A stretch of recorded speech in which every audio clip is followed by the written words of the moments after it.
ଆଜ୍ଞା ଟିକେ ପରିଚୟ ଦେବେ। ବଳଭଦ୍ର ପଣ୍ଡା, ସଭାପତି ବାଙ୍କି ପ୍ରେସ୍ କ୍ଲବ। ବର୍ତ୍ତମାନ ଆମେ ସମସ୍ତ ୱେବ୍ ଚ୍ୟାନେଲର ସାମ୍ବାଦିକମାନେ ସମସ୍ତେ ଏକାଠି ହୋଇ ଆମର ସମସ୍ୟା ସମ୍ପର୍କରେ ରାଜ୍ୟ ସରକାରଙ୍କ ପାଖେ ଦାବି ପୂରଣ ନିମନ୍ତେ ଉପଜିଲ୍ଲାପାଳଙ୍କ ଜରିଆରେ ଏକ ଦାବିପତ୍ର ଆଜି ପ୍ରଦାନ କରିଛେ।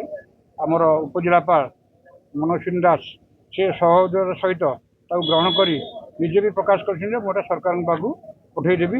ବର୍ତ୍ତମାନ ଆମ ସାମ୍ବାଦିକଙ୍କର ବର୍ତ୍ତମାନ ଦରକାର ବିଭିନ୍ନ ସମସ୍ୟା ଅଛି ଆମର, ସେଗୁଡ଼ିକ ପୂରଣ ହେବା ନିହାତି ଦରକାର।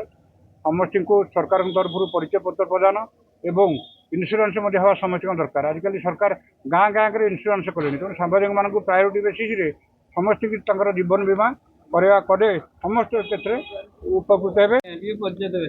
ମୁଁ Sushant Kumar Nayak, voice of media Cuttack ଜିଲ୍ଲା ସମ୍ପାଦକ। ଆଜି କ'ଣ କାର୍ଯ୍ୟକ୍ରମ ହେଇଥିଲା ବାକି କର୍ପୋରେଟର କାର୍ଯ୍ୟାଳୟକୁ ଆସିଥିଲେ? ଆଜି ଭଏସ୍ ଅଫ୍ ମିଡ଼ିଆ ତରଫରୁ କଟକ ଜିଲ୍ଲାର ସମସ୍ତ ବ୍ଲକର ଆମର ସଦସ୍ୟମାନେ ଏକାଠିତ ହୋଇ ବାଙ୍କି ଉପଖଣ୍ଡ ସ୍ତରୀୟ ଉପଜିଲ୍ଲାପାଳଙ୍କୁ ଆମର ଦାବିପତ୍ର ପ୍ରଦାନ କରାଯାଇଛି। କ'ଣ କ'ଣ ଦାବି ରଖିଲେ? ଆମର ସାମ୍ବାଦିକମାନଙ୍କର ସୁରକ୍ଷା ନିହାତି ଆବଶ୍ୟକ। ସାମ୍ବାଦିକ ଗୋଟିଏ ଏଭଳିଆ ବ୍ୟକ୍ତିତ୍ୱ ଯେ ସିଏ ହେଉଛି ଜାଗ୍ରତ ପ୍ରହରୀ, ସତ୍ୟ ନ୍ୟାୟ ପାଇଁ ସଦାବେଳେ ସେ ଚେଷ୍ଟା, କିନ୍ତୁ ତାର ଯେତେବେଳେ ଅସୁବିଧା ପଡ଼ୁଛି ସେତେବେଳେ ସରକାର କେହି ତାକୁ ମୁଣ୍ଡୁନାହାନ୍ତି। ତେଣୁ ସାମ୍ବାଦିକମାନଙ୍କୁ ସୁରକ୍ଷା ସରକାରଙ୍କର ପ୍ରାଥମିକ ଦାୟିତ୍ୱ।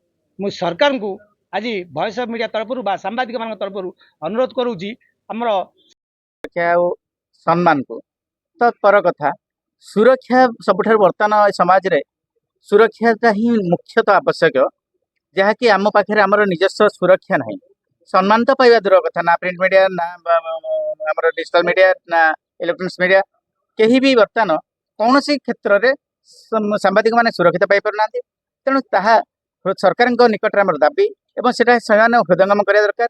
और विशेष करके आम वॉइस ऑफ मीडिया जो सब रही अनेक प्रकार माने वरिष्ठ नागरिक मान किसी भत्ता प्रदान करागला, स्वास्थ्य बीमा दिगला उद्देश्य पिला पाठ पढ़िया उद्देश्य भविष्य उज्जवलमय करने निमंते किसी पदक्षेप आगक नि पूर्णेन्दु कुमार नायक, ओडिशा राज्य संयोजक।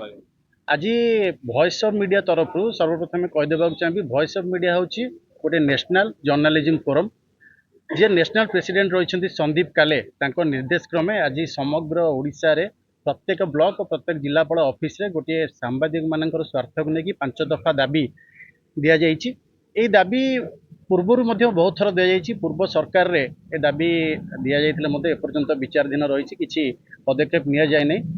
तेणु ए वर्ष पुणी ए दाबी को आम उपस्थापना करेपरिक सांबादिक स्वाधीनता, सांबादिक मानकर पेंशन दाबी, तांकर इंश्योरेंस को नहीं रही जो समस्या रही विशेषकर सांबादिक सुरक्षा आईन को ए दाबी गुरुत्व